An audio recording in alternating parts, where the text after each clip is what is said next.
Jeffrey says he doesn't have time for self-improvement. He can't hit the gym because he works 9 to 5 and then he has such important tasks to do at home like fapping and playing video games. Adonis.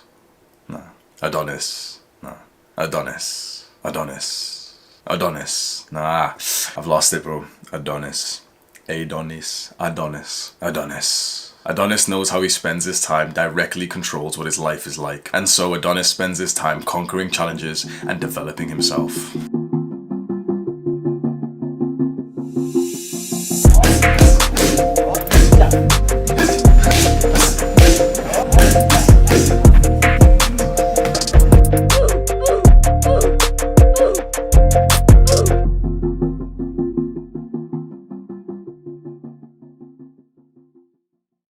So you want to do more productive things. You kind of want like another thing like lifting weights in your day, but you just keep finding yourself automatically doing the same bullshit instant gratification activities whenever you have free time. Today we're going to change that. My name is Hamza. I help young men go through the Jeffrey to Adonis transformation through self-improvement. Scroll down right now, click on the subscribe and the post notification button. It's a win-win for both of us. After I started lifting weights, I didn't really find anything else to do to fill up my day for many years, but I always had this mindset that I would love to have something that was about an hour or 2 hours that felt productive, that gave me a sense of leveling up to add into my day.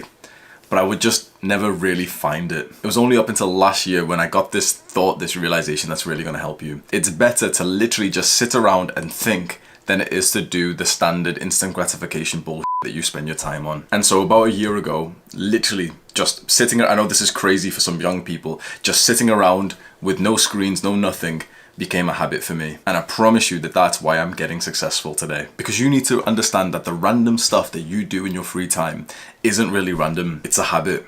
You've built the habit of having free time at 7 p.m. and going onto YouTube during that time. And so we need to break this habit and we need to replace it with a habit that's actually productive. So now do this visualization with me. Close your eyes, bitch. I said close your eyes, bitch. Come on, bro, close your eyes. So imagine your current life with the current habits that you do in your free time. You're playing video games, you're watching dumbass self-improvement videos like this one. See the entire day like it's fast forwarded, and the next day, and the next, and the next, and the next. And the whole year is like this. And now change it up. Replace those habits that you do in your free time with something productive. See the day go by like it's fast forwarded, and the next, and the next, and the next, and then see the entire year like this. See how different of a person you are in the second scenario. There is a lot to be gained from this free time that you're currently spending doing nothing productive. And so I'm going to take you through the steps that I personally went through. Step 1 is, again, to know that doing nothing is better than doing an instant gratification bad habit. This is what baffles me about people who are relatively new to self-improvement, who haven't made much progress. It's literally so easy for you to make progress right now. Just don't do anything. If your entire day is filled up with some like bullshit normal people activities, you can literally just exist and you'll make progress. Just stop doing the bad stuff. You can literally just sit there. And I know it seems boring. I know it seems like unfathomable for you to not be like indulging in some dopamine shit, to not be staring at a screen. But if you literally just sit there and do nothing, you're making progress. Like, you should be so grateful for that, because once you've been consistent in self-improvement, bro, you can maybe get a 1% improvement to your day, and that's life-changing for me, bro. I get excited when I can think like, oh my god, wait, I could save 5 minutes there, and I'm like, oh my god, that means so much to me. Bro, for you, we can save 4 hours of your day. Just stop doing the bad stuff. Replace all of the bad habits that you have right now, all of the stuff you do in your free time that you think is fun, but you're not even having fun. Literally, just sit there and stare at your wall. Step 2 is that during this time where you're literally just sitting there and you're thinking, maybe you're journaling, so that's okay to like keep a piece of paper in front of you.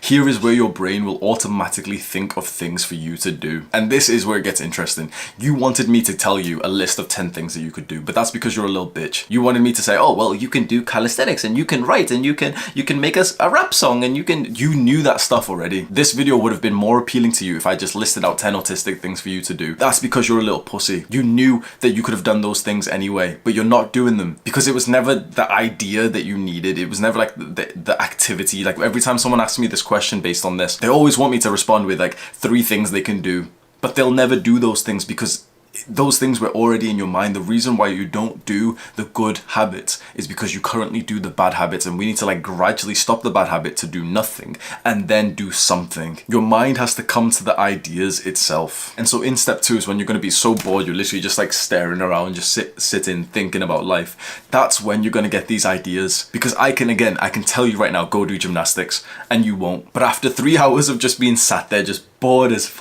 bro, I'm telling you right now, you're gonna get the thought in your mind. You're gonna be like, wait, I know what I should do. I should do some gymnastics. Why didn't anyone tell me? And so step 3 is to allocate some time of your day to that new activity that you just thought of, even if you don't exactly know what to do for it. So this is the next stumble that most people just get stuck at is, okay, they'll think gymnastics and they'll be like, oh, I don't really know how to start. Okay, back to being a spurg on the internet again. No, you're gonna now declare exactly what time you're going to invest some time, some hour into this new activity. So let's say from now on, 6 to 7 p.m, you're just gonna have it scheduled out, gymnastics. And if you don't know how to currently start training gymnastics, completely fine. 6 to 7 p.m, you're gonna do research on it. You're going to learn how to start. You're going to go buy the equipment. You're going to draft up a workout plan. Even if you're completely confused of how to actually use the time you've allocated 6 to 7 p.m. for gymnastics, you're literally just going to sit there and just think of that new activity. You've got to allow your brain to think. If there's one thing you get from me, it's just let your brain think. The reason why you're living such an unideal life and you've been confused about trying to find your purpose and everything is because you don't even allow your brain to think. You have no downtime from the internet, and so you're trying to answer life's big questions whilst you're watching this dumbass video. Like, you're trying to think of an activity as I speak right now, and it's so normal for you to try to multitask by watching videos like this, by scrolling on Instagram, by jacking off and playing video games, and then whilst also thinking, oh gee, gosh bro, my life is so shit, bro. You'll only be able to truly use your brain once you're not using your brain for anything else. That means that you have to sit there in silence. That would be some of the best time you have. And so in step 3, I highly recommend that you make a daily timetable. Here's mine. At the same time, every single day, you're gonna invest X amount of time into this new activity that you've just thought of. And then I don't exactly do this now because I've already got more than enough on my plate, but I would highly recommend, if you're currently in this stage and what I've said resonates with you, that you allocate X amount of time, 1 hour, 2 hours, for literally just thinking. Because up until you've watched this video, you've probably never even allowed your brain to just think. And that's why your life feels so weird right now. I want to drill this into the young people who are watching my videos, but I know for a fact that 99% of people who are watching this, like, go look at the views of this video right now, 99% of people won't even implement the steps that I've just done. For you to make progress right now, you just have to do nothing. But most people aren't up for that. Most people are like too addicted to the internet to do this. And I made a video like this a while ago where I said that my generation have like some trouble with just sitting in silence, and that's why your life is so trash. I feel like that shit was kind of harsh.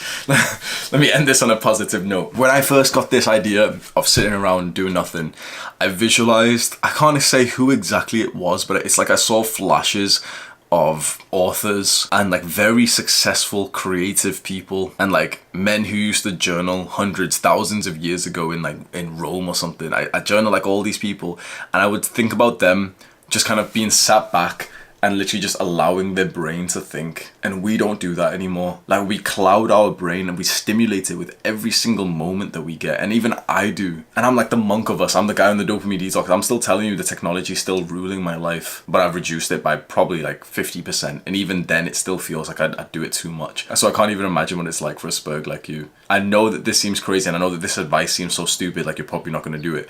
But deadass, you could, straight after this video, you could turn off your computer screen, shut down your phone for the first time in months, and just sit there for like an hour, just let your brain think. I highly recommend just grabbing a piece of paper, just get ready to journal, because you're gonna get some ideas that have been so repressed in your brain because you haven't like followed the thought patterns that come into your mind. I want you to think of those successful people who have like changed the world. It's because they got those thought patterns and they were able to dive deep into it with no distraction. And so the final thing I can say is that getting onto a dopamine detox will shortcut this process. If you can resonate with what I'm saying and you've almost got like a hatred for like modern day technology and social media and what it's doing to our mental health, and you want to be one of those people who could potentially create like a piece of work that would change humanity, you're gonna have to do it whilst living like somewhat like a monk, away from like the stimulus of the modern technology that we have. That's what the dopamine detox lifestyle is about. And there's two things I can give you with that. I'll link them below. One of them is just like a free little checklist that you can go through, like 21 steps to make sure that you're doing it right. And the other one is like a class that I made. So if you want to get like a half-an-hour educational lecture of me walking you through exactly how I did mine,